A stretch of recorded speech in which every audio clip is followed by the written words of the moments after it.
জি, আমার নাম আরিফ। আরিফ, বয়স কত আরিফ ভাই? আমার বয়স এখন 34 ফিল আপ। 34। আপনার জন্ম জেলা কোথায়? আমার জন্ম জেলা হচ্ছে চাঁদপুর। চাঁদপুর। ঠিক আছে, বলেন একেবারে ছোটবেলা থেকে যেভাবে বলতে ইচ্ছে করে আপনি আমাকে গল্পটা বলেন। জি, আমার গল্পটা হচ্ছে প্রথমত আমার বাবার থেকে শুরু করি, তাহলে এটা বুঝবেন। আমার বাবা হচ্ছে 3টা বিয়ে করছে। 3টা বিয়ে আপনার মা কত নাম্বার ছিলেন? আমার মা ছিল হচ্ছে দ্বিতীয়। আচ্ছা। তো আমার যে বড় মা ছিল উনি হচ্ছে আমার মা মানে আপন জ্যাঠাতো বোন ছিল আর কি। হুম তো হচ্ছে ওই মায়ের আবার মানে বাবা ছিল না, হুম মানে আমার ওই বড় নানা ছিল না। আর আমার নানা ছিল হচ্ছে মানে এক্স মিলিটারি পার্সন। আচ্ছা। স্বাধীনের আগে উনি রিটায়ার করছে। আমি আমার নানাকে দেখছি, আমার মনে আছে একটু হালকা হালকা। তো হচ্ছে মানে আমার মায়ের সাথে আমার বাবার বিবাহের সম্পর্কটা হচ্ছিল এভাবে যে আমার ওই মায়ের তো বড় মায়ের তো বাবা ছিল না। তো আমার যে আগের মানে প্রথম সংসারের যে আমার বাবার ভাই বোন মানে আমার বড় ভাই বোন যারা ছিল আমার বাবা সহ, ওনারা যখন মানে শ্বশুর বাড়িতে বেড়াইতে যেত, মানে আমার নানার বাড়িতে যখন বেড়াইতে যেত, তখন হচ্ছে আমার নানার ঘরে আর কি বেড়াইতো। হুম তো একটা সময় ওই মা যখন বড় মা যখন মারা গেছে, তখন হচ্ছে আমার নানা আর কি যে মানে একটা মায়া লাগা যায় যে এই নাতি নাতকুর এরা কি করবে, এরা কার কাছে থাকবে। তখন আর কি আমার মাকে আমার বাবার কাছে বিয়ে দেয়। ওকে। যে গল্পটা আর কি আমার নানির কাছ থেকে, আমার নানার বাড়ির সব যত নানিরা ছিল ওনাদের কাছ থেকে আর কি আমি শুনছি। তো হচ্ছে আমার মা এটাতে রাজি ছিল না, এই বিয়েতে রাজি ছিল না। কেননা আমার যে আগের ঘরের যে ভাই বোন ছিল ওখানে হচ্ছে 3 ভাই 3 বোন।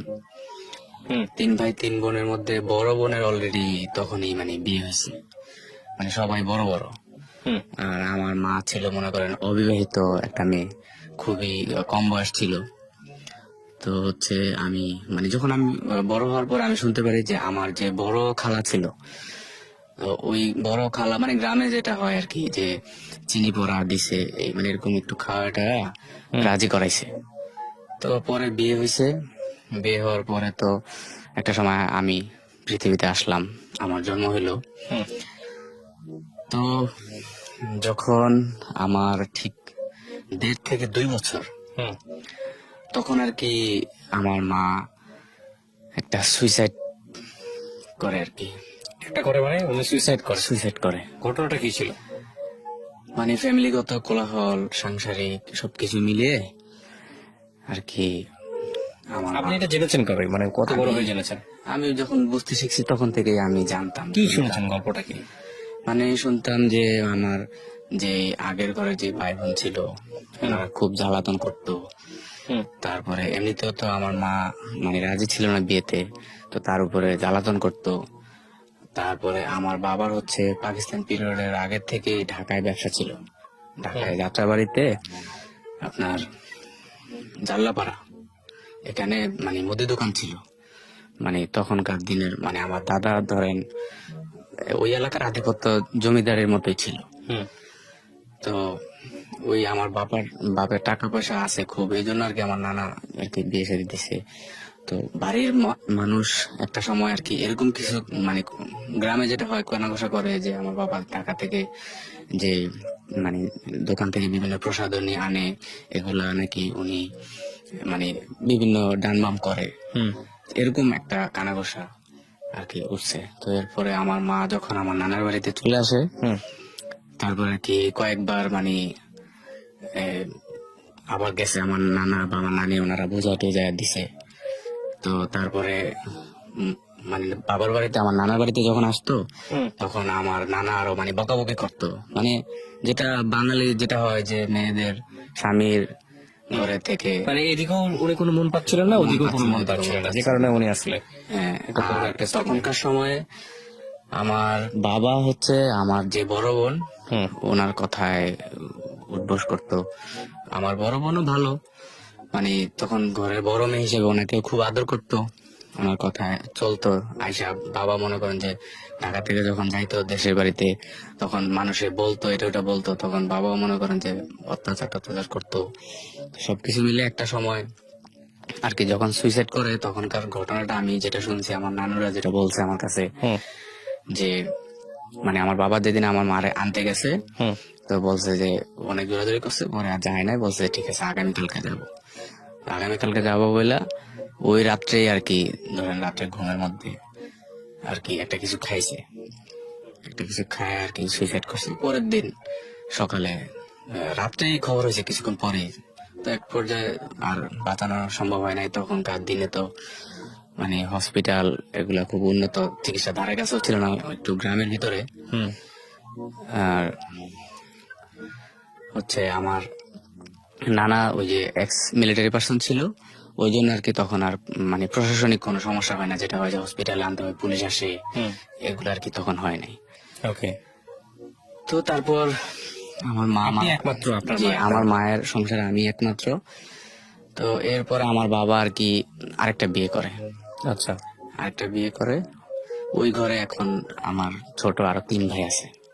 ওকে। তো আমার মা মারা যাওয়ার সাথে সাথে যেটা হয়েছে যে আমার নানি আমাকে 1 মাস পরে আমাদের বাড়ি থেকে নিয়ে আসে, আমার নানির বাড়িতে।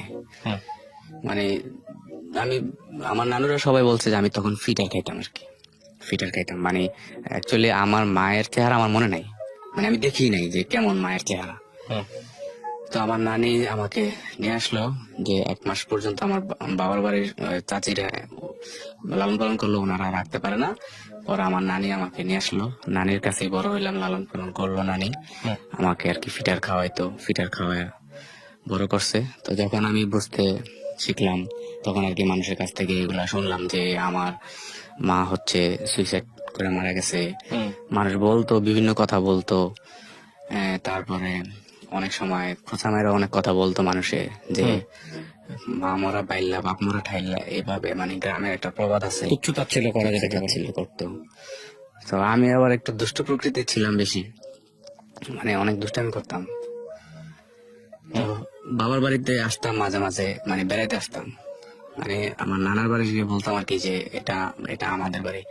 আর আমাদের বাড়িতে যখন আসতাম তখন আর কি মাঝে মাঝে আসতাম, 2-3 দিন থাকতাম। তো যে আমার বাবা যে পরে বিয়ে করছে, ওই সৎমা এখনো আছে। তো আমি মন থেকে কখনো ওইভাবে সৎমা বলি না। তো উনিও যথেষ্ট আসলে হিংসা করতো, ইয়ে করতো। আর আমার বাবা আমাকেও মানে তেমন কিছু ইয়ে করতো না, হুম খুব দেখাশোনা করতো না। ধরেন কোনো সময় যদি জামা কাপড় লাগতো বা ধরেন জুতা লাগতো, আমার বাবা বলতো যে তোর মামারা আছে না, তোর মামারা তো বড় লোক। ওকে। আর মামারা বলতো যে তোর বাপের তো ঢাকা ব্যবসা আছে, তোর বাপের কাছে যা, এইভাবে বলতো। এক সময় আমার নানি আবার মানে পেনশন তুলতো, মানে আমার নানা যে এক্স মিলিটারি ছিল, আমার নানি পেনশন তুলতো। তো নানি যেখানে যাইতো আমাকে সাথে করে নিয়ে যেত, যেহেতু আমি নানির কাছেই ছিলাম। আচ্ছা। আর আমার মামারা হচ্ছে 4 মামা, 4 মামার মধ্যে আর কি এই 2জন বর্তমানে গাজীপুরে ব্যবসা করে, হুম হার্ডওয়্যারের ব্যবসা। আর 2জন হচ্ছে মানে ফার্নিচারের মানে মিস্ত্রি, হুম এই 2জন।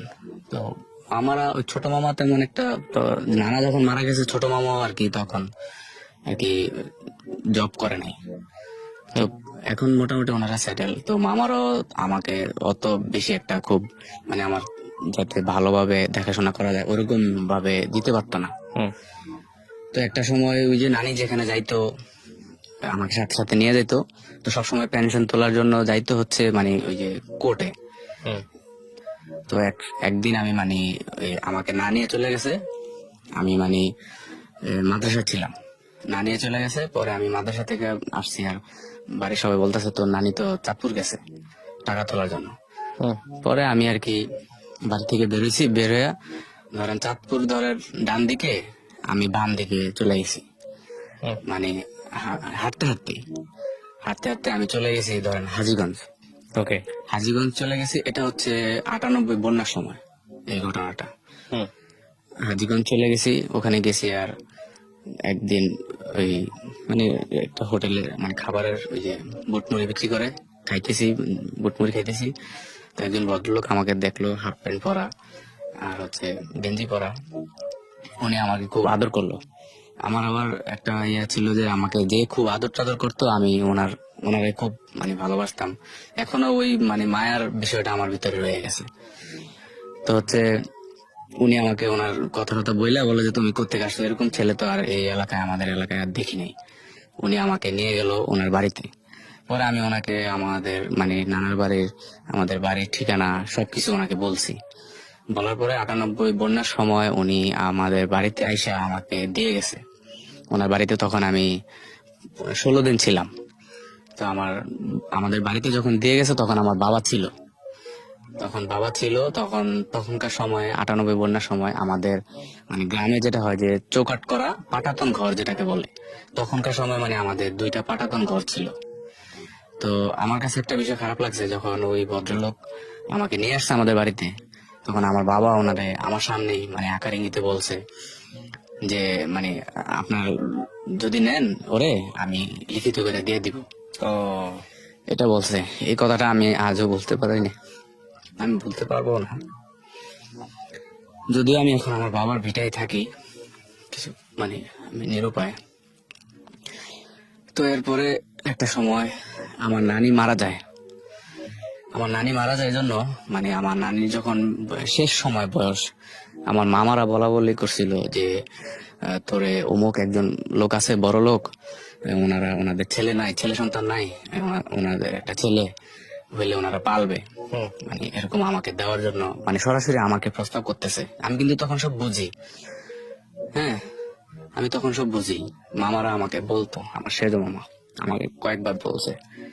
বলার পর এক পর্যায়ে আমি রাজি হয়েছি। তখন আমার নানি জীবিত ছিল। আর ছোটবেলা থেকে শুনতাম যে মানে সবাই বলতো যে আমার মা মারা যাওয়ার পরে অনেক বড় লোক মানুষরা আসছে বিভিন্ন জায়গা থেকে যে আমার নেওয়ার জন্য, কিন্তু আমার নানি দেয় নাই।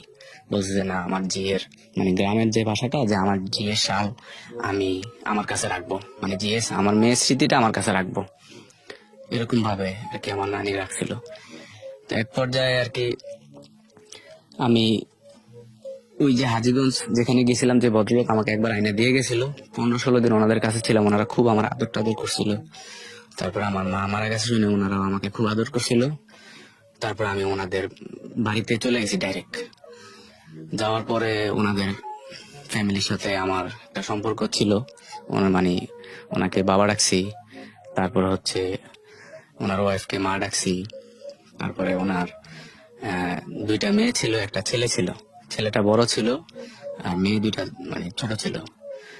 ওনাদের ফ্যামিলির সাথে আমার ধরেন 12 বছরের একটা সম্পর্ক ছিল। মানে ওনাদের আদর ভালোবাসা এরকম হয়েছে যে আমি যে আমার নানার বাড়ি যে আছে, আমার বাড়ি যে আছে, আমি 12 বছরের মধ্যে মানে 2 বা 3 বার আসছি কিনা সন্দেহ, মানে ভুলে গেছি একদম। ওনাদের মায়ায় আমি এদিকের মায়া মানে ভুলে গেছি। তো হচ্ছে আমি একটা সময় যখন ওনাদের এই ওখানে যাতায়াত করতাম, থাকতাম, তো একটা সময় ওই ওনার এলাকার মানে কিছু মানুষ বলতো ওনার নাম নিয়ে যে ও এরে এভাবে মানে ভালোবাসা এভাবে রাখে, নিশ্চয়ই এর কাছে ও মেয়েটে বিয়ে দিয়ে ওরে রাখা দিবে, এরকম বলতো। তারপরে হচ্ছে ওনার যে শ্বশুর বাড়ি ছিল, মানে আমি নানার বাড়ি বলতাম, ওদের সাথে যাইতাম ওনার শ্বশুর বাড়িতে, নানা নানি বলতাম। তো ওনারাও বলতো যে তুমি কি তোমার এই নানা শ্বশুর বাড়িতে আসছো নাকি এমনি বেড়াইতে আসছো, মানে এরকম বিভিন্ন ইঙ্গিতে বলতো। তো বলার পরে হচ্ছে আমি একটা সময় চিন্তা করি যে উনি যদি মন থেকে এরকম কিছু চায়, তাইলে হয়তো বা ভালো হতে পারে। আমার যেহেতু গার্জিয়ান নাই, উনি তো আমার গার্জিয়ান, এরকম মানে ভাবতাম। তো হচ্ছে একটা সময় দেখলাম যে না, উনি এরকম কোনো কিছুই ভাবে নাই। তো আমি যখন মানে ইনকাম শুরু করলাম, মানে কাজ শিখলাম, আস্তে আস্তে কাজ করলাম, কম্পিউটারের কাজ শিখলাম, তারপরে ভিডিওগ্রাফির কাজ শিখলাম প্রথমে, তারপরে ভিডিও এডিটিং এর কাজ শিখলাম, তারপরে ফটোগ্রাফির কাজ শিখলাম। কাজ শেখার পরে আমি জব করা শুরু করলাম। তো হচ্ছে আমি যখন মানে জব করতে শুরু করলাম, টাকা ইনকাম করা শুরু করলাম। পড়াশোনা কত পর্যন্ত করো? আমি পড়াশোনা বলতে যদি আমি একেবারে ওইভাবে বলি, আমার একাডেমিক কোনো মানে সার্টিফিকেট নেই। মানে একাডেমিক্যালি পড়াশোনা যান নাই, কোন স্কুলে যান নাই? স্কুলে গেছি, ধরেন মানে আমার শিক্ষাটা এরকম শুরু হয়েছে, মক্তব দিয়ে শুরু করছি। মক্তব দিয়ে শুরু করার পরে একটা সময় বাংলাদেশে শুরু হইলো যে নুরানি শিক্ষা। নুরানি শিক্ষা শুরু হইলো। তো এর কিছুদিন আগে যেদিন ক্লাস 1-এ আমার মামা আমাকে ভর্তি করাইবো, ওই দিন হচ্ছে মানে ওই দিন রাত্রে আমাকে পড়াইছে সরাসরি কিভাবে কি কি পড়তে হবে। আর আগে থেকে আমি একটু মানে খুব চতুর ছিলাম। তো ওই দিনই যেদিন পরীক্ষা, প্রথম সাময়িক পরীক্ষা ক্লাস 1-এর, ওই দিনই আমাকে ভর্তি করাইছে। তো পরে ক্লাস 1-এ পড়ার পরে ক্লাস 2-তে আমার রোল নং 1 ছিল। তো 2-তে ক্লাস রোল নং 1 থাকার পরে হচ্ছে যেদিন স্কুল প্রথম খুলছে ওই দিন তো বই দেয়। ওই দিন আমি কি জন্য হেলামি করে আমি জানি না যে আজকে স্কুল খোলা, আমি আর স্কুলে যাইনি। পরের দিন স্কুলে গেছি, গিয়ে দেখি যে সবাই বই দিয়ে দিয়েছে। তো পরে সবাই বই দিছে কিন্তু আমি বই পাইনি। পরে আমাদের একজন ম্যাডাম ছিল, ওনার ছেলে বই পাইছিল। তারপর ওনার ছেলের বইটা নিয়ে আমাকে দিছে, মানে আমাকে সবাই খুব আদর করতো। তো এরপর হয়েছে যখন ওই যে নুরানি মাদ্রাসা শুরু হইলো, তখন আমার মামা বললো যে আমাকে মানে মাদ্রাসায় পড়াবে। তারপর দিল নুরানি মাদ্রাসায়। তারপর নুরানি মাদ্রাসায় আমি মনে হয় এক বছরের 1.5 বছরের মতো পড়ছি। পড়ার পরে দেখলাম যে মানে ওখানে আবার হেফজ আছে।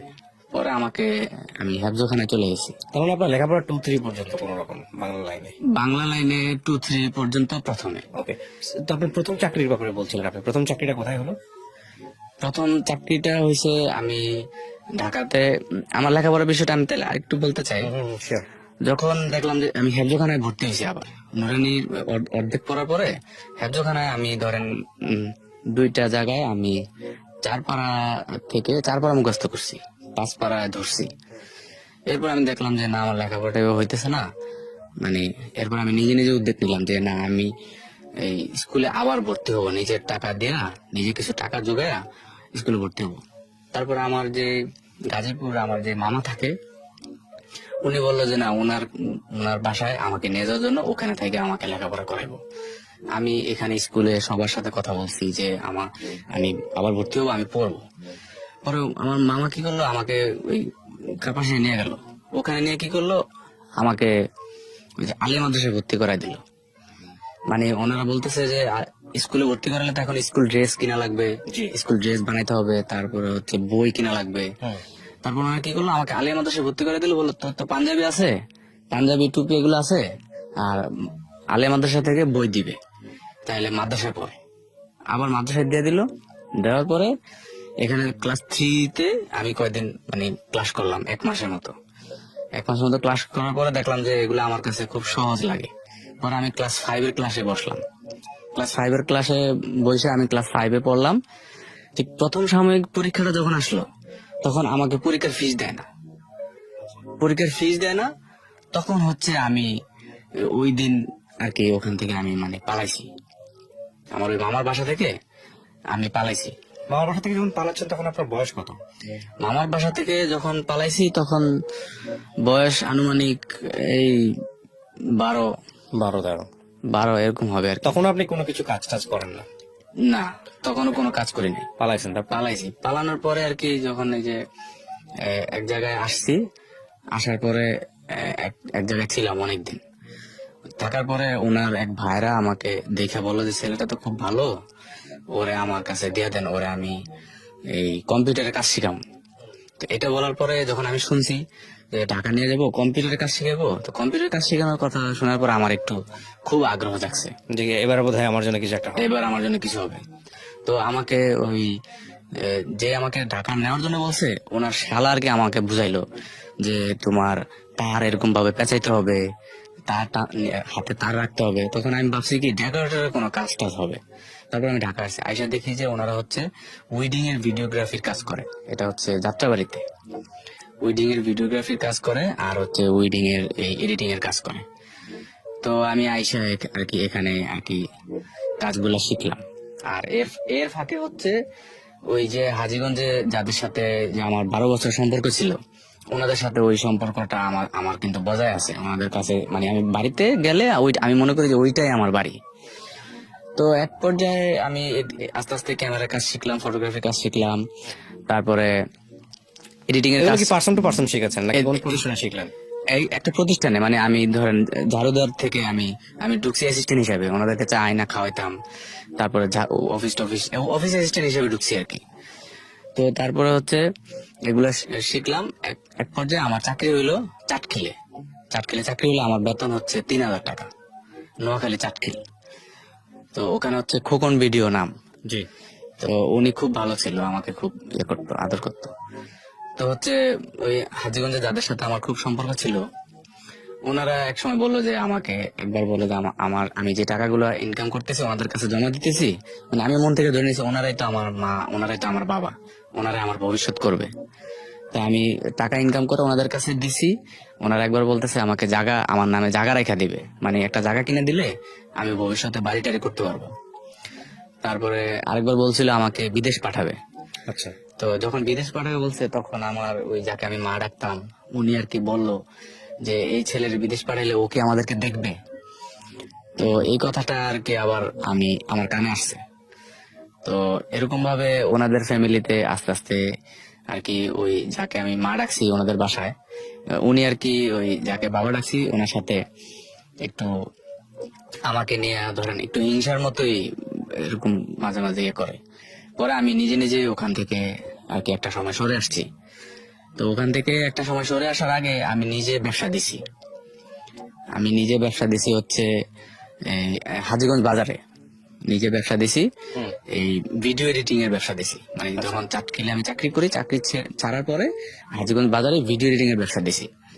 এর ফাঁকে কিন্তু আমার নানি মারা গেছে। আমার নানি আমার নানি আমাকে লালন পালন করতো। যখন মামাদের এখান থেকে চলে আসলাম, এর বছর দুয়েক পরে আমার নানি মারা গেছে। তো আমার নানি মারা যাওয়ার পরে আর কি আমি তো একেবারেই ছন্ন ছাড়া। মানে আগে তো আমার একজন মানুষ ছিল, মানে মায়া লাগার মতো একজন মানুষ ছিল। তো এখন হচ্ছে আমার নানি মারা গেছে, আর নানার বাড়িতে একদম যাওয়াই অফ করে দিছি। ওকে। তো সেই জন্য আর কি হাজীগঞ্জে ওনাদের বাড়িতে আমার সম্পর্কটা ছিল। তো এক পর্যায়ে হাজীগঞ্জে ওনাদের সাথেও যখন আস্তে আস্তে আমার সম্পর্কটা ইয়ে হয়ে গেছে, সম্পর্কটা ওনাদের সাথে ব্রেকআপ হয়েছে। মূল কারণটা হচ্ছে ওনাদের সাথে যখন আমি চাকরি করে যখন আমি টাকা জমাইছি, তখন ওনারা বলছিল যে আমার ভবিষ্যৎ করে দিবে, আমার মানে বিদেশ পাঠাবে। তো বিদেশেও পাঠায় নাই, ভবিষ্যতেও কিছু করে নাই। তো তখন মানে এটা হচ্ছে 2007-এর আগে, 2006-এর শেষে। তো ওনারা হচ্ছে আর কি, মানে আমি টাকা ওনাদের কাছে দিছি, ওনারা রাখছে, মানে এটা আর কোনো ইয়া নাই, হিসাব নাই। আর আমিও তো যখন দিছি তখন তো আমি ফ্যামিলি মনে করেই দিছি, এ করছি। তো এক পর্যায়ে যখন আমি ব্যবসা শুরু করছি। কিসের ব্যবসা? ব্যবসাটা হচ্ছে ধরেন এই যে যারা ভিডিওগ্রাফি করে বিভিন্ন ওয়েডিং এ, ওই এডিটিংটা আর কি আমার কাছ থেকে করাইতো। আমি এডিটিং মানে একটা কম্পিউটার নিয়ে একটা এডিটিং প্যানেল শুরু করছি। তারপরে হচ্ছে পাশাপাশি নিজে ভিডিও কাজ এগুলা নিজেও করতাম। আস্তে আস্তে শুরু করছি আর কি নিজে থেকে। তো এক পর্যায়ে ওখানে ব্যবসা কয়েক বছর 2-3 বছর করার পরে ওই যে ফ্যামিলির সাথে আমার সম্পর্ক ছিল, ওনাদের সাথে যখন সম্পর্কটা আমার বিচ্ছিন্ন হয়ে গেল, তখন আমি ভাবলাম যে না, এখানে থাকলে আমি ওনাদের মায়ায় বলতে পারতেছি না, আমি ওনাদের মায়া এখনো বলতে পারি না, মানে ওনাদের সাথে এত বছর একটা রিলেশন। তো ওখান থেকে আমি নিজের ইচ্ছাতে আর কি সরে আসছি। এর ফাঁকে আমি ব্যবসা ছেড়ে দিছি হচ্ছে ওখান থেকে ওনাদের ফ্যামিলির সাথে যখন সম্পর্কটা আমার ছিন্ন হয়ে গেল, ওই এলাকা থেকে মানে ব্যবসাটা ক্লোজ করে দিছি। ক্লোজ করে দেওয়ার পরে মাঝখানে এটা 2013-তে তখন আমি ঢাকায় আসি, যেখানে কাজ শিখছি ওখানে ওনাদের সাথে আমার যোগাযোগ ছিল। তারপরে আইসা আমি একটা মানে প্রথমে একটা ওরা স্যাটেলাইট আসে নাই, একটা টেলিভিশনে আমি জব করি। আচ্ছা, আপনার বর্তমান বেসরকারি একটা টেলিভিশন চ্যানেল। হ্যাঁ, কি হিসেবে জব করেন ওখানে? তখন ওখানে আমি ভিডিও এডিটর হিসেবে একটা জব নিছি। ওকে। কত টাকা স্যালারি আসছে আপনি? এখন আপনি ইনকাম করেন কত? স্যালারি বাদ দেন, মানে সব মিলিয়ে এডিট টেডিট করে সমস্ত কিছু মিলিয়ে। এখন শুধু আমি ওই জব থেকেই মানে 20,000 টাকা স্যালারি পাই। এটা দিয়ে আপনার সংসার চলে? এটা দিয়ে মোটামুটি এখন আল্লাহর রহমতে টুকটাক চলে। তো হচ্ছে মানে 2012-13 দিকে যখন ঢাকা আসি, যখন একটা টেলিভিশনে জব নেই, তখন ওখানে ওই জবটাতে আমি প্রথম 3 মাস হচ্ছে প্রতারিত হই। আচ্ছা। এরপর আমি আবার মানে দেশে চলে যাই। দেশে যাওয়ার পরে তারপরে 1 মাস পরে আমার একটা স্যাটেলাইট টেলিভিশন থেকে আর কি মানে বায়োডাটা দিছিলাম। বায়োডাটা দেওয়ার পরে ওনারা আমাকে নক করছে। নক করার পরে আমি ওখানে আসছি। আইসা আমার বলছে যে আপনি কি কি কাজ জানেন। পরে আমি বলছি আমাকে কাজ দেন। পরে প্যানেল টেস্ট নেওয়ার পরে আর কি দেখছে যে কাজ পারি। পরে আমি ওখানে জব করছি 3 মাস। আচ্ছা। 3 মাস জব করার পরে ধরেন হঠাৎ করে একদিন রমজান ঈদ গেছে, কোরবানি ঈদ গেছে, কাজে একদিন একটা ভুল হয়েছে। ভুল হওয়ার পরে ওনারা আর কি বললো যে আপনি চলে যান।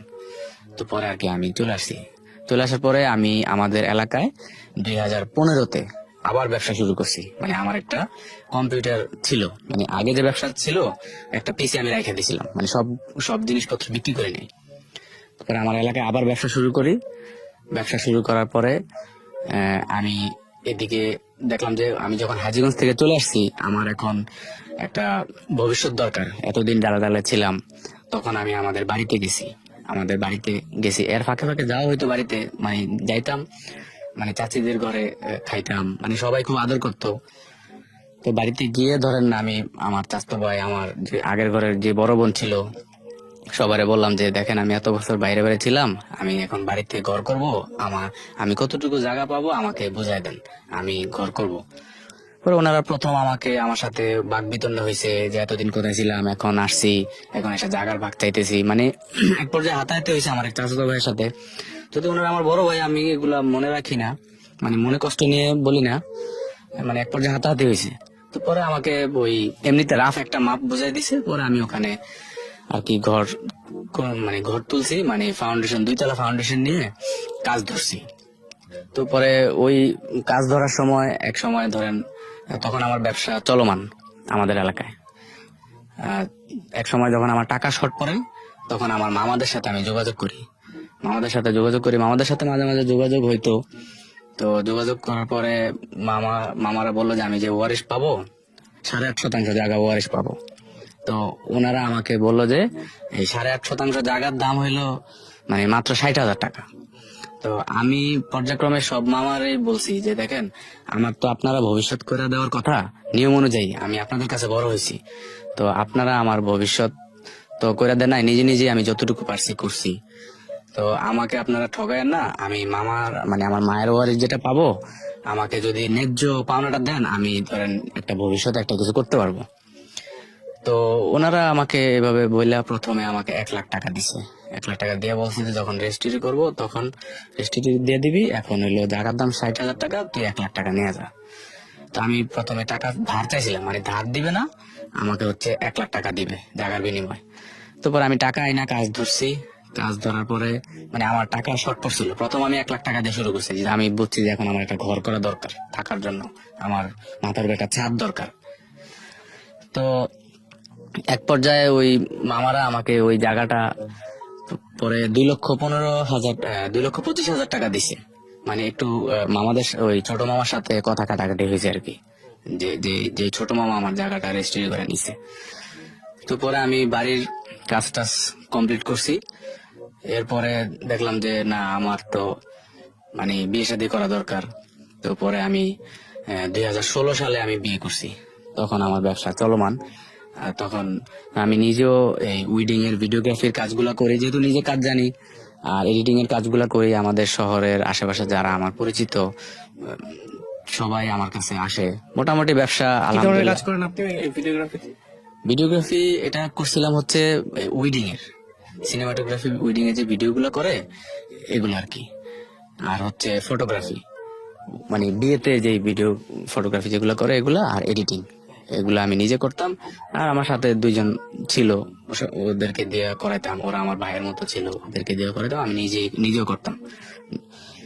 তো বিয়ে শাদী করার পরে হচ্ছে আমার শ্বশুর বাড়ির লোকজন যারা আছে তারাও সবাই মানে আমি জানাইছি যে দেখেন আমার বাবা মা নাই, এরকম আপনারা দেখেন যে আপনারা মেয়ে দিবেন কিনা, মানে সবাইকে জানাই। তারপরে আমার যে বোনের জামাই বা আমার মামারা, মানে সবাইকে আমি নিয়েই গেছি। মানে আমরা মানে মুরব্বী মুরব্বী 10-12 জনকে নিয়ে আমি মানে বিয়েতে গেছি, বিয়ে করছি। তো আলহামদুলিল্লাহ আপনাদের দোয়া এখন আমার একটি কন্যা সন্তান আছে। আপনার ওয়াইফ আপনার এই গল্পটা জানে? আমার ওয়াইফ আমার এই গল্পটা জানে। প্রথমে জানতো না, প্রথমে জানতো আর কি যে এমনি মা নাই, হয়তো বা বাবা মা মারা গেছে, একটা সময় তো সবাই মারা যায়। তো এখন জানে, এখন জানে। কিভাবে দেখে আপনাকে, মানে আপনি সংসার জীবনে সুখী কিনা? সংসার জীবনে সুখী বলতে ও আমার কাছে একটা জিনিসই খারাপ লাগে, ও শুধু মাঝে মাঝে যখন মানে সাংসারিক জীবনে তো ঝগড়া টগড়া টুকটাক হয়, ও শুধু আমাকে একটা কথা কয়েকবারই বলছে যে আপনার মা এমনি এমনিতে তো বিষ খেয়ে মরে নাই। এটা একটা বড় সমস্যা। কথাটা কয়েকবার আমাকে বলছে। তো এই কথাটা ও যখন আমাদের বাড়িতে আসছে সর্বপ্রথম আমার এই সৎ মা ওরে বলছে যে ওর মা তো বিষ খেয়ে মারা গেছে। তো আর কি এই জিনিসটা যখন বলে তখন আমার কাছে খুব খারাপ লাগে। তো আমার এখন, আপনি তাকে কখনো বলেছেন যে তুমি এই জাতীয় কথা না বলতে? হ্যাঁ বলছি, বলছি যে আমার মারে নিয়ে যাতে কখনো কোনো কথা না বলে।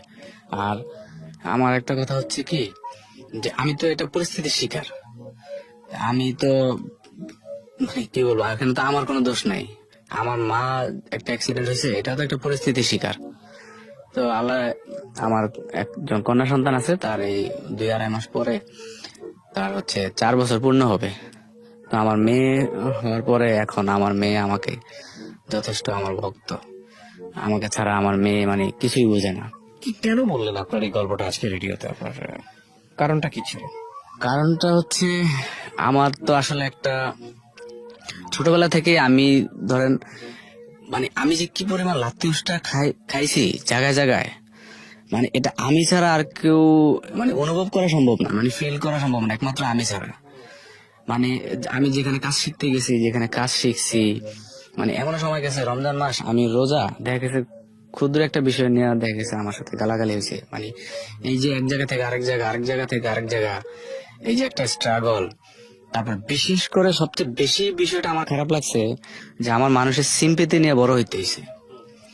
মানে মানুষ সবসময় আমাকে খুব করুণার সাথে দেখছে যে আরে ওর মা নাই, আরে ওর মা নাই, মানে এই বিষয়টা আমার কাছে। কিন্তু আমার 12 বছর পর্যন্ত আমার বাবা বেঁচে ছিল। আমার যখন 12 বছর বয়স তখন আমার বাবা বেঁচে ছিল, কিন্তু আমার বাবা বেঁচে থাকতো আমাকে দেখাশোনা করে নাই। আর আমার মামারা সবসময় খোটা দিত যে তোর বাপের তো টাকা পয়সার কম নাই। মামারা দিত এই খোটা, আর বাপের দিত বলতো তোর মামাদের তো অভাব নাই। মানে আমার মানে আপনি ভাবতে পারেন যে একদিন আমার জুতা লাগবো, আমার নানা বাড়ি থেকে আমাদের বাড়িতে আসছি, আয়সা আব্বারা যখন বলছে যে আমার জুতা লাগবে, আমার এই স্মৃতিটা এখনো মনে আছে। আমার রিসেন্ট বড় যে যে মানে আগের ঘরে যে 3 ভাইয়ের মধ্যে সবার ছোট আমার বড় শরীফ, মানে ওর জুতা আমি চুরি করে নিয়ে গেছি। মানে আসছি যখন আমাকে বলছে যে তোর মামারা কিনে দেয় না, তখন ওর জুতা আমি পয়রা নিয়ে গেছি। এরপরে ওই যে বললাম যখন ক্লাস 5-এ আমি আমাকে নিয়ে ভর্তি করাইলো, পরীক্ষার সময় পরীক্ষার ফিস দেয় নাই। আর হচ্ছে আমাকে স্কুলে পড়ায় নাই, স্কুলে পড়ার খরচ মাদ্রাসায় হচ্ছে, মাদ্রাসার যে কয়দিন পড়ছি মানে মাদ্রাসা হচ্ছে আমার এতিমখানায় পড়তে হয়েছে। আর তখনকার সময় এতিমখানা ছিল অন্যরকম, বর্তমানে তো এখন অনেক উন্নত হয়েছে। তখনকার সময় হচ্ছে বছরে 6 মাস হচ্ছে মাদ্রাসা হচ্ছে কালেকশন করতে হতো, মানে মাদ্রাসার ছাত্রদেরকে দিয়ে ধান চাউল এগুলো কালেকশন করতে হতো, মানে পড়াশোনা হতো না। মানে আমার পড়াশোনা ওই দিক দিয়ে মানে টোটাল নষ্ট হয়েছে। কিন্তু আমি যেই কয়েকদিন লেখাপড়া করছি আমি কোনোদিন মানে পড়ার সময় পাইনি, যে আমি যখন আমি সবক দিব বা ক্লাসে যখন পড়বো ওই পড়ার সময়টা পাইনি, কিন্তু আমি পড়ার সময় ঠিকই পড়া দিছি। মানে ফ্যাসিলিটিস এর কারণে আমার মানে লাইফটা ধ্বংস হয়ে গেছে। অথচ আমার একজন আমার ইয়ারমেট একজন কলেজের প্রফেসর ভালো ভালো অবস্থানে আছে। তো আমি একটা কথা বলার কি আমি বলতে চাই আপনার মাধ্যমে যে আমি বর্তমানে কিছু কিছু সমস্যা ফেস করি। বর্তমানে সমস্যাটা হচ্ছে আমি বিভিন্ন জায়গায় ইন্টারভিউ যখন দিতে যাই তখন মানে সার্টিফিকেটকে মূল্যায়ন করে, সার্টিফিকেট মূল্যায়ন করবে এটাই স্বাভাবিক, আমি এটাকে মানে সম্মান করি। কিন্তু আমি বলতে চাই যে যে আমি একটা মানে পরিস্থিতির শিকার, মানে এটার জন্য কিন্তু আমি দায়ী না। মানে একটা সামাজিক একটা পরিস্থিতির শিকার হয়ে আমি হয়েছি। আমি যে পড়াশোনা করতে পারি নাই, এটার জন্য তো আমি দায়ী না, কিন্তু আমি বলতে চাই আপনার মাধ্যমে, এটা কতটুকু প্রচার হবে আমি জানি না, আমার রিকোয়েস্ট থাকবে যে মানে একাডেমিক লেখাপড়ার বাইরেও যে কারিগরি যে একটা শিক্ষা, ধরেন আমি একটা ভালো মানুষের সাথে থাকছি, থাইকে আমি কিছু শিখছি, ভালো ব্যবহার শিখছি, ভালোভাবে চলাফেরা শিখছি, একটা কারিগরি কাজ শিখছি, মানে এটাকে যদি মূল্যায়ন করা হয়, হ্যাঁ, তাহলে আমার মনে হয় যে আপনার সাথে একমত আমি, আমরা আপনি চমৎকার অনেক- বলেছেন। মূল কথা হচ্ছে যে দেখেন, কিছু মানুষ পরিস্থিতির শিকার, যেমন আপনার গল্পটা কিন্তু আমি আগাগোড়া যেটা দেখলাম যে আপনি পরিস্থিতির শিকার, এবং এই শিকার অবস্থার মধ্যেও আপনার একাডেমিক কোয়ালিফিকেশন না থাকার পরেও আপনি একটা বেসরকারি টেলিভিশন চ্যানেলে একটা ভিডিও এডিটর হিসেবে আছেন। এটা বিশাল ব্যাপার এক। আর দুই নম্বর হচ্ছে যে আপনি আহ, যতটুকু পেয়েছেন আপনার জীবনে ততটুকুই আপনি কাজে লাগিয়েছেন। হ্যাঁ, ওই যে দেখলেন কেউ একজন এডিট করছে, কম্পিউটারের নলেজ আছে, ওখানে গিয়ে আপনি কাজ করার সুযোগ পেলেন, সেটাই আপনার জীবনে প্রতিটি আমি শুধু দেখে দেখে শিখছি, আমি দেখছি ওনারা কাজ করতেছে পিছন থেকে, আমি দেখে দেখে শিখে ফেলছি। সুতরাং আমরা এটা কি বড় করে দেখবো, এবং আমি মনে করি যে আসলে খুব ক্ষুদ্র একটা গল্প, কিন্তু এই ক্ষুদ্র গল্প থেকে আমাদের অনেক কিছু শেখার আছে। নেভার গিভ আপ, কখনোই আপনারা গিভ আপ করবেন না। জন্ম যেখানেই হোক না কেন, কর্ম যেন ভালো হয় আমাদের, এটাই হচ্ছে আজকের এই গল্প। যে আমার নাম আরিফ। আরিফ, বয়স কত আরিফ ভাই? আমার বয়স এখন 34 ফিল আপ। 34। আপনি জন্ম জেলা কোথায়? আমার জন্ম জেলা হচ্ছে চাঁদপুরে। চাঁদপুর। ঠিক আছে, বলেন একেবারে ছোটবেলা থেকে যেভাবে বলতে ইচ্ছে করে আপনি আমাকে গল্পটা বলেন। জি, আমার গল্পটা হচ্ছে প্রথমত আমার বাবার থেকে শুরু করি, তাহলে এটা বুঝবেন। আমার বাবা হচ্ছে 3টা বিয়ে করছে। 3টা বিয়ে। আপনার মা কত নাম্বার ছিলেন? আমার মা ছিল হচ্ছে দ্বিতীয়। আচ্ছা। তো আমার যে বড় মা ছিল, উনি হচ্ছে আমার মার মানে আপন জ্যাঠাতো বোন ছিল আর কি। হুম তো হচ্ছে ওই মায়ের আবার মানে বাবা ছিল না, হুম মানে আমার ওই বড় নানা ছিল না। আর আমার নানা ছিল হচ্ছে মানে এক্স মিলিটারি পার্সন। আচ্ছা। স্বাধীনের আগে উনি রিটায়ার করছে। আমি আমার নানাকে দেখছি, আমার মনে আছে একটু হালকা হালকা। তো হচ্ছে মানে আমার মায়ের সাথে আমার বাবার বিবাহের সম্পর্কটা হচ্ছিল এভাবে যে আমার ওই মায়ের তো বড় মায়ের তো বাবা ছিল না। তো আমার যে আগের মানে প্রথম সংসারের যে আমার বাবার ভাই বোন, মানে আমার বড় ভাই বোন যারা ছিল, আমার বাবা সহ, ওনারা যখন মানে শ্বশুর বাড়িতে বেড়াইতে যেত, মানে আমার নানার বাড়িতে যখন বেড়াইতে যেত, তখন হচ্ছে আমার নানার ঘরে আর কি বেড়াইতো। হুম তো একটা সময় ওই মা যখন বড় মা যখন মারা গেছে, তখন হচ্ছে আমার নানা আর কি যে মানে একটা মায়া লাগা যায় যে এই নাতি নাতকুর এরা কি করবে, এরা কার কাছে থাকবে। তখন আর কি আমার মাকে আমার বাবার কাছে বিয়ে দেয়। ওকে। যে গল্পটা আর কি আমার নানির কাছ থেকে, আমার নানার বাড়ির সব যত নানিরা ছিল ওনাদের কাছ থেকে আর কি আমি শুনছি। তো হচ্ছে আমার মা এটাতে রাজি ছিল না, এই বিয়েতে রাজি ছিল না, কেননা আমার যে আগের ঘরের যে ভাই বোন ছিল, ওখানে হচ্ছে 3 ভাই 3 বোন। 3 ভাই 3 বোনের মধ্যে বড় বোনের অলরেডি তখনই মানে বিয়ে হয়েছে, মানে সবাই বড় বড়। আর আমার মা ছিল মনে করেন অবিবাহিত একটা মেয়ে, খুবই কম বয়স ছিল। তো হচ্ছে আমি মানে যখন আমি বড় হওয়ার পর আমি শুনতে পারি যে আমার যে বড় খালা ছিল, তো ওই বড় খালা মানে গ্রামে যেটা হয় আর কি যে চিনি পোড়া দিছে, এই মানে এরকম একটু খাওয়াটা রাজি করাইছে।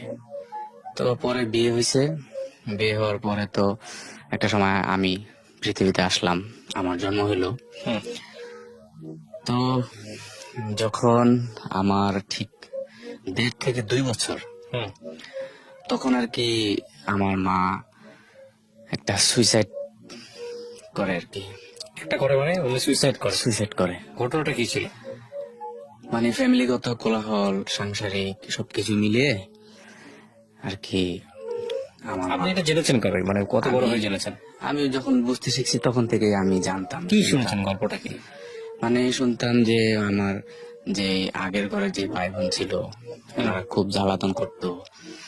তারপরে এমনিতেও তো আমার মা মানে রাজি ছিল না বিয়েতে, তো তার উপরে জ্বালাতন করতো।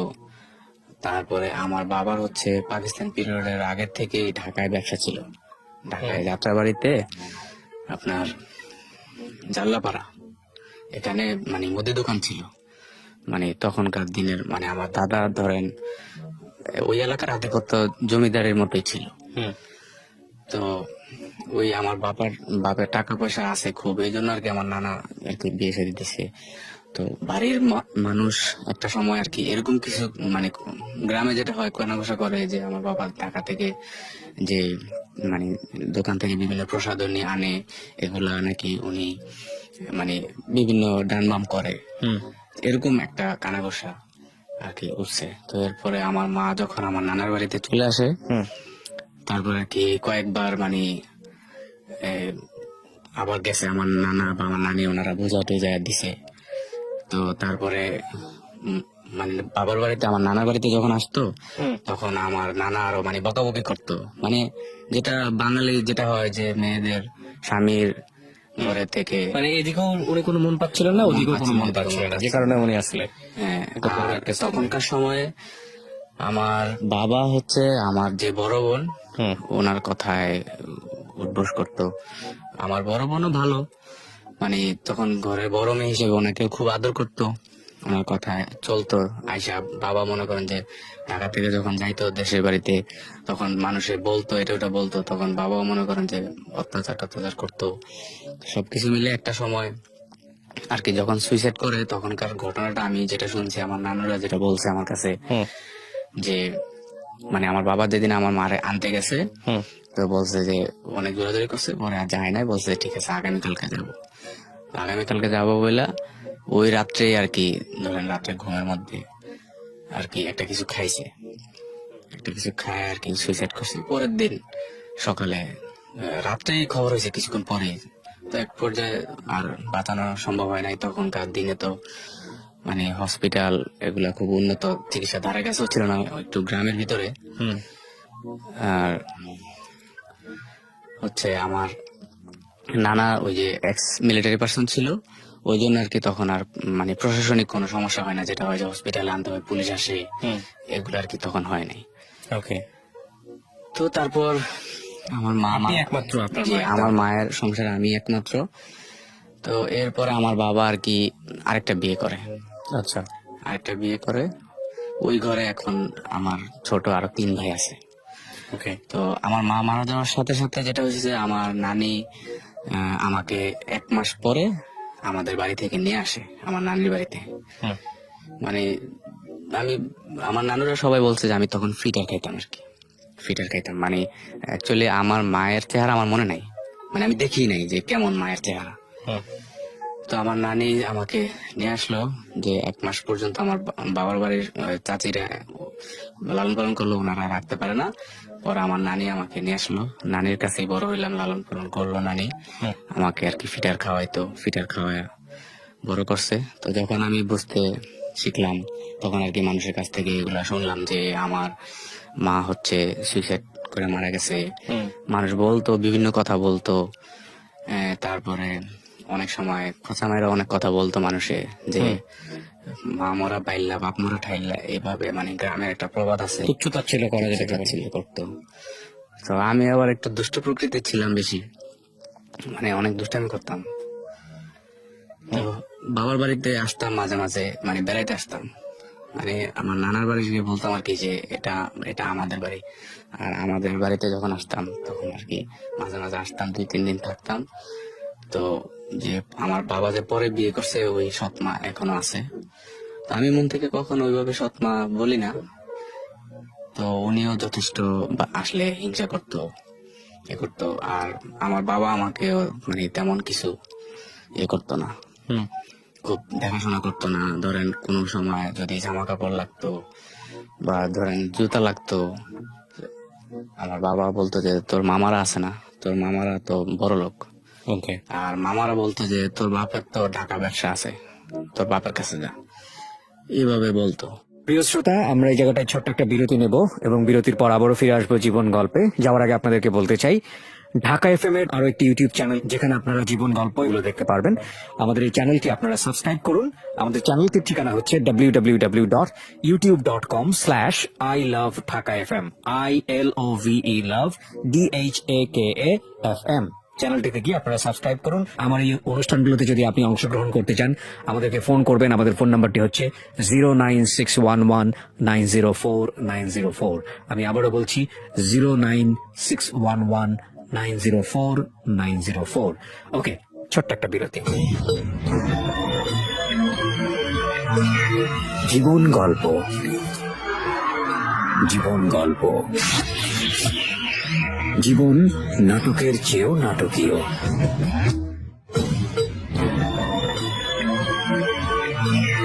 জীবন গল্প, জীবন গল্প, জীবন নাটকের চেয়েও নাটকীয়। Welcome back once again. প্রিয় শ্রোতা, আপনারা শুনছেন জীবন গল্প। আমি আরজে কিবরিয়া আপনার সঙ্গে রয়েছি। আমার এই অনুষ্ঠানগুলোতে যদি আপনি অংশগ্রহণ করতে চান আমাদেরকে ফোন করবেন। আমাদের ফোন নাম্বারটি হচ্ছে 09611904904। আমি আবারও বলছি 09611904904। ওকে, আমরা যেখানটায় ছিলাম তারপর এক সময় আমার নানি আবার মানে পেনশন তুলতো, মানে আমার নানা যে এক্স মিলিটারি ছিল, আমার নানি পেনশন তুলতো। তো নানি যেখানে যাইতো আমাকে সাথে করে নিয়ে যেত, যেহেতু আমি নানির কাছেই ছিলাম। আচ্ছা। আর আমার মামারা হচ্ছে 4 মামা। 4 মামার মধ্যে আর কি এই 2 জন বর্তমানে গাজীপুরে ব্যবসা করে, হার্ডওয়্যার ব্যবসা, আর 2 জন হচ্ছে মানে ফার্নিচারের মানে মিস্ত্রি। এই 2 জন।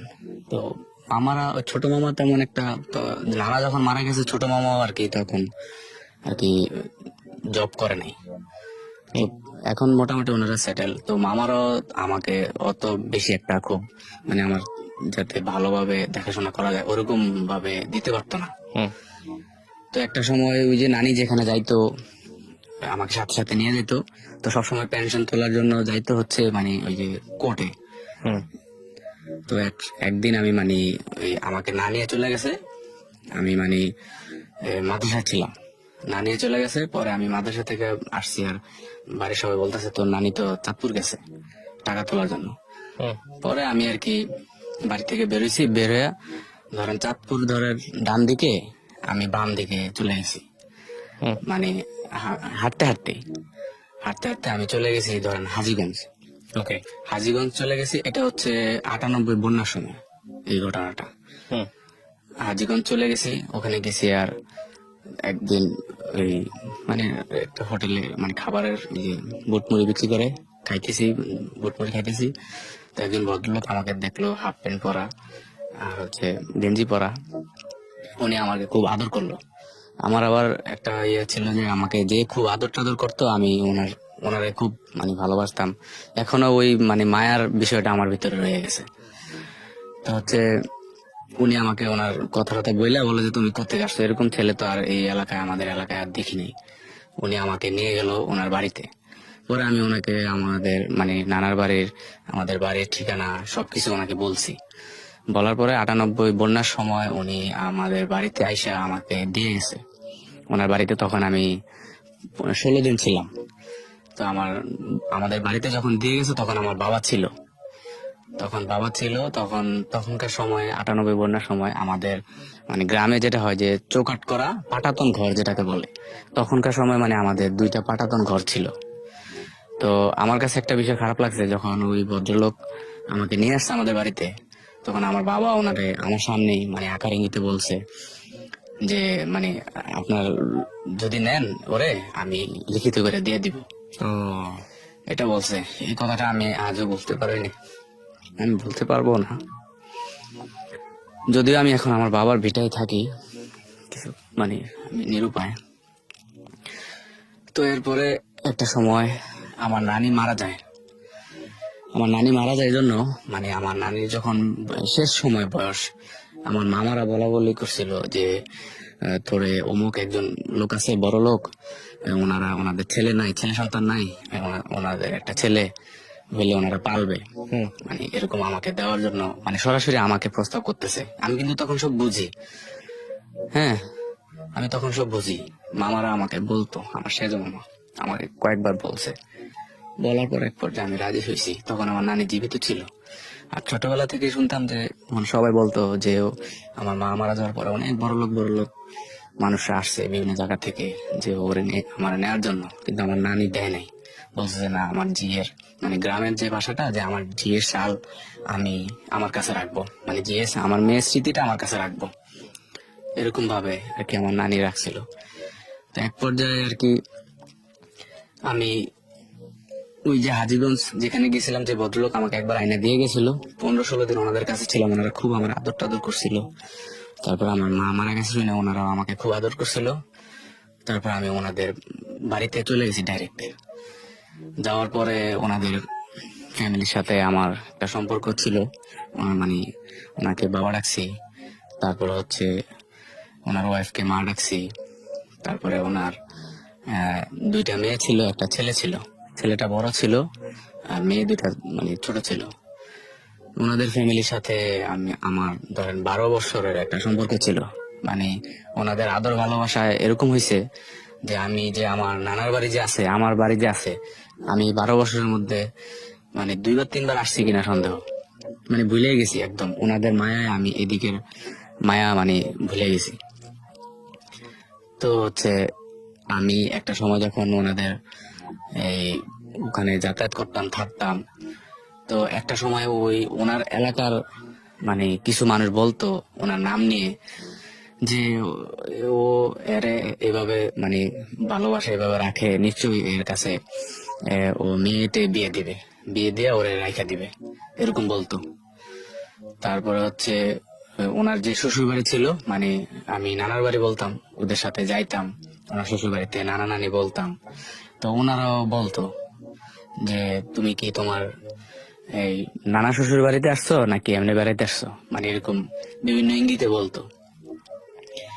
তো বলার পরে হচ্ছে আমি একটা সময় চিন্তা করি যে উনি যদি মন থেকে এরকম কিছু চায়, তাইলে হয়তো বা ভালো হতে পারে। আমার যেহেতু গার্জিয়ান নাই, উনি তো আমার গার্জিয়ান, এরকম মানে ভাবতাম। তো হচ্ছে একটা সময় দেখলাম যে না, উনি এরকম কোনো কিছুই ভাবে নাই।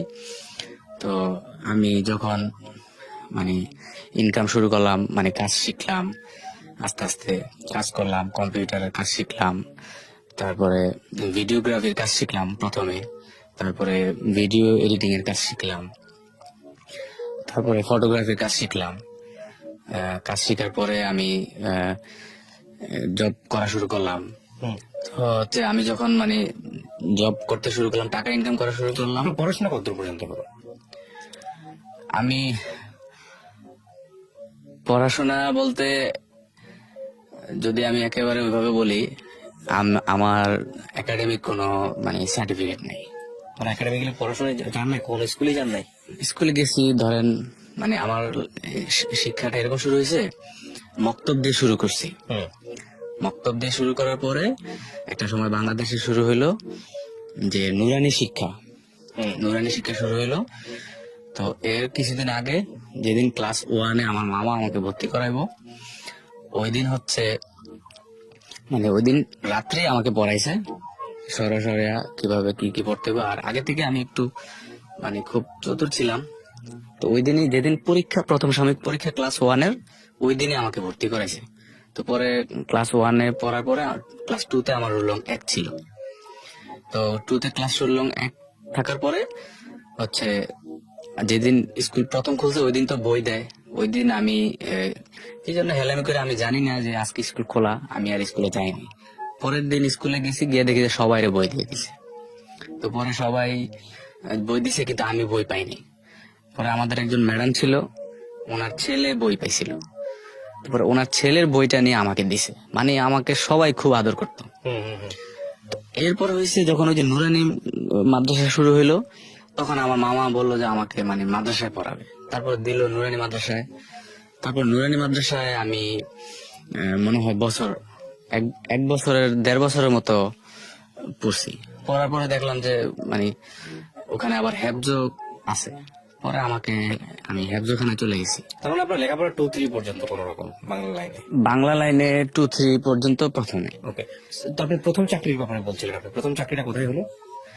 প্রথম চাকরিটা হয়েছে আমি ঢাকাতে। আমার লেখাপড়ার বিষয়টা আমি তাহলে আরেকটু বলতে চাই। যখন দেখলাম যে আমি হেফজখানায় ভর্তি হয়েছি, আবার নুরানির অর্ধেক পড়ার পরে হেফজখানায় আমি ধরেন 2টা জায়গায় আমি 4 পারা থেকে 4 পারা মুখস্থ করছি, 5 পারা ধরছি। এরপর আমি দেখলাম যে না, আমার লেখাপড়াও হইতেছে না, মানে এরপর আমি নিজে নিজে উদ্যোগ নিলাম যে না, আমি এই স্কুলে আবার ভর্তি হবো, নিজের টাকা দিয়া, নিজে কিছু টাকা জোগায়া স্কুলে ভর্তি হবো। তারপর আমার যে গাজীপুর আমার যে মামা থাকে, উনি বললো যে না, ওনার ওনার বাসায় আমাকে নিয়ে যাওয়ার জন্য, ওখানে থেকে আমাকে লেখাপড়া করাইবো। আমি এখানে স্কুলে সবার সাথে কথা বলছি যে আমি আবার ভর্তি হবো, আমি পড়বো। পরে আমার মামা কি করলো, আমাকে ওই কাপাসে নিয়ে গেল। ওখানে নিয়ে কি করলো, আমাকে ওই যে আলিয়া মাদ্রাসায় ভর্তি করাই দিল। মানে ওনারা বলতেছে যে স্কুলে ভর্তি করালে তো এখন স্কুল ড্রেস কিনা লাগবে, স্কুল ড্রেস বানাইতে হবে, তারপরে হচ্ছে বই কিনা লাগবে। তারপর ওনারা কি করলো, আমাকে আলিয়া মাদ্রাসায় ভর্তি করে দিল। বললো তোর তো পাঞ্জাবি আছে, পাঞ্জাবি টুপি এগুলো আছে, আর আলিয়া মাদ্রাসা থেকে বই দিবে, তাহলে মাদ্রাসায় পড়। আবার মাদ্রাসায় দিয়ে দিল। দেওয়ার পরে এখানে ক্লাস 3-তে আমি কয়দিন মানে ক্লাস করলাম, 1 মাসের মতো। 1 মাসের মতো ক্লাস করার পরে দেখলাম যে এগুলো আমার কাছে খুব সহজ লাগে। পরে আমি ক্লাস 5-এর ক্লাসে বসলাম। ক্লাস 5-এর ক্লাসে বসে আমি ক্লাস 5-এ পড়লাম। ঠিক প্রথম সাময়িক পরীক্ষাটা যখন আসলো, তখন আমাকে পরীক্ষার ফিস দেয় না। তখন হচ্ছে আমি ওই দিন আর কি ওখান থেকে আমি মানে পালাইছি, আমার ওই মামার বাসা থেকে আমি পালাইছি। মামার বাসা থেকে যখন পালাচ্ছেন তখন আপনার বয়স কত? মামার বাসা থেকে যখন পালাইছি তখন বয়স আনুমানিক এই 12 12 এরকম হবে আর কি। তখন আপনি কোনো কিছু কাজ টাজ করেন না? না, তখনও কোনো কাজ করিনি, পালাইছেন? পালাইছি। পালানোর পরে আর কি যখন এই যে এক জায়গায় আসছি, আসার পরে এক জায়গায় ছিলাম অনেকদিন। থাকার পরে ওনার এক ভাইরা আমাকে দেখে বললো যে ছেলেটা তো খুব ভালো, ওরে আমার কাছে দিয়ে দেন, ওরা আমি এই কম্পিউটারে কাজ শিখাম। তো এটা বলার পরে যখন আমি শুনছি যে ঢাকা নিয়ে যাবো, কম্পিউটারে কাজ শিখাবো, তো কম্পিউটার কাজ শেখানোর কথা শোনার পর আমার একটু খুব আগ্রহ জাগছে যে এবার বোধহয় আমার জন্য কিছু একটা হবে। এবার আমার জন্য কিছু হবে। তো আমাকে ওই যে আমাকে ঢাকা নেওয়ার জন্য বলছে, ওনার শালা আর কি আমাকে বুঝাইলো যে তোমার তার এরকম ভাবে পেঁচাইতে হবে, হাতে তার রাখতে হবে। তখন আমি ভাবছি কি ডেকোরেটরের কোনো কাজ টাজ হবে। তারপর আমি ঢাকা আসি, আইসা দেখি যে ওনারা হচ্ছে উইডিং এর ভিডিওগ্রাফির কাজ করে। এটা হচ্ছে যাত্রাবাড়িতে উইডিং এর ভিডিওগ্রাফির কাজ করে, আর হচ্ছে উইডিং এর এই এডিটিং এর কাজ করে। তো আমি আইসা আর কি এখানে আর কি কাজগুলো শিখলাম। আর এর ফাঁকে হচ্ছে ওই যে হাজীগঞ্জে যাদের সাথে যে আমার 12 বছর সম্পর্ক ছিল, ওনাদের সাথে ওই সম্পর্কটা আমার কিন্তু বজায় আছে ওনাদের কাছে। মানে আমি বাড়িতে গেলে আমি মনে করি যে ওইটাই আমার বাড়ি। তো এক পর্যায়ে আমি আস্তে আস্তে ক্যামেরা কাজ শিখলাম, ফটোগ্রাফি কাজ শিখলাম, তারপরে এডিটিং এর কাজ। পার্সন টু পার্সন শিখেছেন নাকি কোনো প্রতিষ্ঠানে শিখলেন? এই একটা প্রতিষ্ঠানে, মানে আমি ধরেন ঝাড়ুদার থেকে আমি ঢুকছি অ্যাসিস্ট্যান্ট হিসেবে, ওনাদেরকে চা আইনা খাওয়াইতাম। তারপরে অফিস অ্যাসিস্ট্যান্ট হিসেবে ঢুকছি আর কি। তো তারপরে হচ্ছে এগুলা শিখলাম। এক পর্যায়ে আমার চাকরি হইলো চাটখিলে চাকরি হলে আমার বেতন হচ্ছে 3000 টাকা, নোয়াখালী চাটখিল। তো ওখানে হচ্ছে খোকন ভিডিও নাম। জি। তো উনি খুব ভালো ছিল, আমাকে খুব করতো, আদর করতো। তো হচ্ছে ওই হাজীগঞ্জে যাদের সাথে আমার খুব সম্পর্ক ছিল, ওনারা এক সময় বললো যে আমাকে একবার বলে যে আমি যে টাকাগুলো ইনকাম করতেছি ওনাদের কাছে জমা দিতেছি, মানে আমি মন থেকে ধরে নিয়েছি ওনারাই তো আমার মা, ওনারাই তো আমার বাবা, ওনারাই আমার ভবিষ্যৎ করবে। তা আমি টাকা ইনকাম করে ওনাদের কাছে দিছি। ওনারা একবার বলতেছে আমাকে আমার নামে জায়গা রেখা দিবে, মানে একটা জায়গা কিনে দিলে আমি ভবিষ্যতে বাড়ি টাড়ি করতে পারবো। তারপরে আরেকবার বলছিল আমাকে বিদেশ পাঠাবে। আচ্ছা। তো যখন বিদেশ পাঠাবে বলছে, তখন আমার ওই যাকে আমি মা ডাকতাম, উনি আর কি বললো যে এই ছেলের বিদেশ পাঠাইলে ওকে আমাদেরকে দেখবে। তো এই কথাটা আর কি আবার আমার কানে আসছে। তো এরকম ভাবে ওনাদের ফ্যামিলিতে আস্তে আস্তে আর কি ওই যাকে আমি মা ডাকছি ওনাদের বাসায়, উনি আর কি ওই যাকে বাবা ডাকছি ওনার সাথে একটু আমাকে নিয়ে ধরেন একটু হিংসার মতোই এরকম মাঝে মাঝে ইয়ে করে। পরে আমি নিজে নিজে ওখান থেকে আর কি একটা সময় সরে আসছি। তো ওখান থেকে একটা সময় সরে আসার আগে আমি নিজে ব্যবসা দিছি হচ্ছে এই হাজীগঞ্জ বাজারে নিজে ব্যবসা দিছি। এই ভিডিও এডিটিং এর ব্যবসা দিছি, মানে যখন চাটখিলে আমি চাকরি করি, চাকরি ছাড়ার পরে হাজীগঞ্জ বাজারে ভিডিও এডিটিং এর ব্যবসা দিছি। প্রিয় শ্রোতা, আমরা এই জায়গাটায় ছোট্ট একটা বিরতি নেব এবং বিরতির পর আবারও ফিরে আসবো জীবন গল্পে। যাওয়ার আগে আপনাদেরকে বলতে চাই, ঢাকা এফএম এর আরো একটি ইউটিউব চ্যানেল যেখানে আপনারা জীবন গল্প এবং সিক্রেটস অনুষ্ঠানের ভিডিওগুলো দেখতে পারবেন। আমাদের এই চ্যানেলটি আপনারা সাবস্ক্রাইব করুন। আমাদের চ্যানেলটির ঠিকানা হচ্ছে www.youtube.com/I-love-Dhaka-FM, ILOVE love DHAKAFM। চ্যানেলটিতে গিয়ে আপনারা সাবস্ক্রাইব করুন। আমার এই অনুষ্ঠানগুলোতে যদি আপনি অংশগ্রহণ করতে চান, আমাদেরকে ফোন করবেন। আমাদের ফোন নাম্বারটি হচ্ছে 09611904904। আমি আবারও বলছি 09611904904। ওকে, ছোট্ট একটা বিরতি। জীবন গল্প, জীবন গল্প, জীবন নাটকের